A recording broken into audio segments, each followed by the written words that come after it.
So sorry, it's been a couple weeks since I made a video. I'm trying to get a studio thing set up, lighting and all that. It's not quite what this is yet, but we'll get there. So I want to talk about this Colin Kaepernick and Nike promotion of 30th anniversary thing. I'm sure you've heard a lot of opinions, read articles, on whether, Nike's on the right side of history or going to be, or, whether this boycott of Nike products and burning of stuff is going to actually do anything. And I have opinions on that, but I guess I'm kind of going to steer away from that and maybe try and go down the road less traveled with this. And I guess my question is, and my questions has been, is what injustice or what equality or inequality is Kaepernick fighting for? And I listened to some guys on Fox Sports 1 panel of 4 black guys who were talking, and one of them mentioned about he's fighting for equality, he's fighting for all these things, and it struck me as like, what equality do black people not have that white people? So like, what? I'm really racking my brain here on this. Is really like one of those things where I'm just puzzled. I can't think of anything that I cannot do that a white man can do in 2018 in the United States. I can't think of an opportunity that I can't have that a white person can have if I have the proper qualifications and everything of that nature in 2018 as a black man. I can't remember any, systematic racism and stuff, or systematic keeping people down.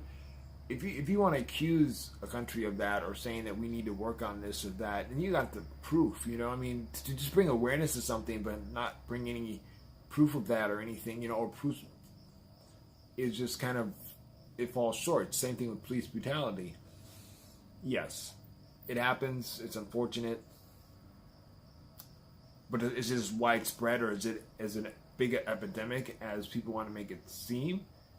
But when people say this stuff, they don't bring any proof, they don't bring any data or anything to say this is such a huge blight on the black community that affects us. And so I just like honestly asking these questions on what can a white person do in 2018 that I, as a black man, cannot? What inequality am I experiencing, or what equality am I don't have opportunities for? I mean, there's affirmative action, there's financial aid, there's all these things for minorities that, well, white people don't get, they have no access to.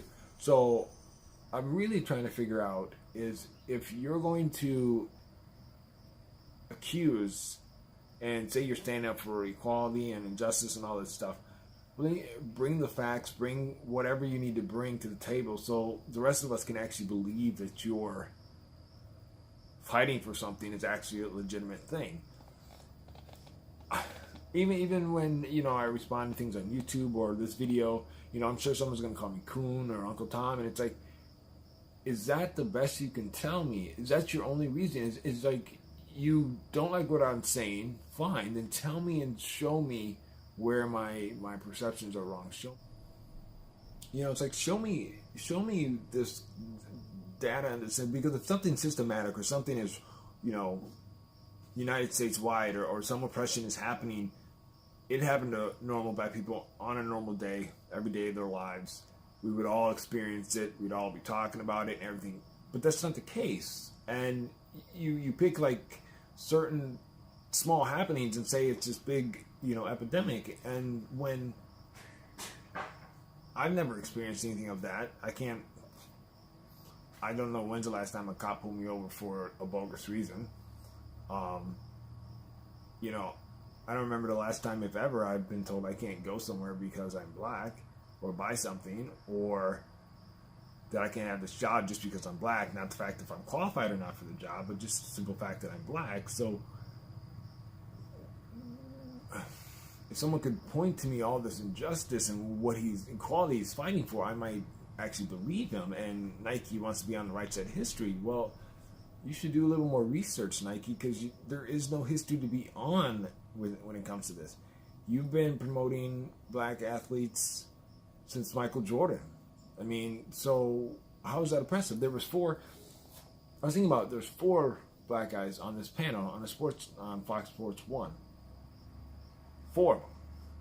How is that oppression? How are we being oppressed when there's four of these guys who are sitting there talking, discussing with each other, all black, all getting paid?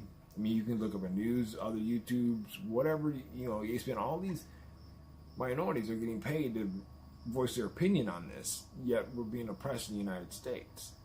Yet opportunities aren't there for us. How does that make sense? How can you say opportunities aren't there when they can find all these black people and pay them for their opinions on this one subject? If opportunities aren't there, or equality is not there, or we're suffering some massive injustice, all that wouldn't be. So I guess that's kind of where I'm at this with this whole, stand for something, even though it costs you everything, and what he's supposedly fighting for is, I don't understand. I don't see it.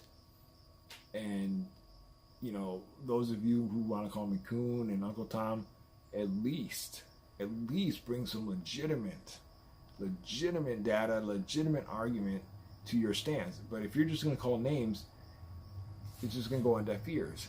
And I'm not sure how we can't have equal opportunities when, like I said, I've watched probably at least 10 to 12 black people talk, being paid, not just free like me on YouTube, but being paid by major corporations, major TV stations, sports radio, all this stuff, at least being paid to have their opinion. And that's just here that I've come across, just me. I mean, there's 50 states and all these people. So again,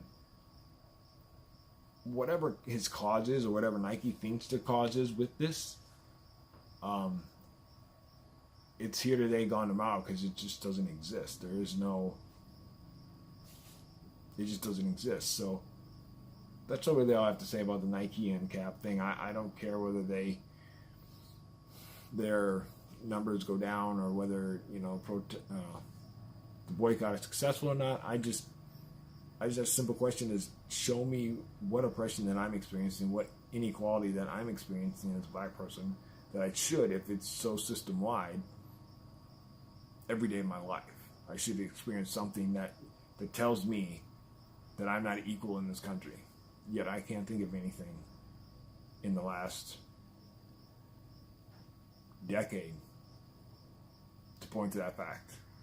So, yeah. So, please like, share, subscribe, all that fun stuff. Thank you for all my new subscribers lately, and I'll be turning out some more videos for you guys, and that's it for this one. So until next time, this is the Savvy Ninja.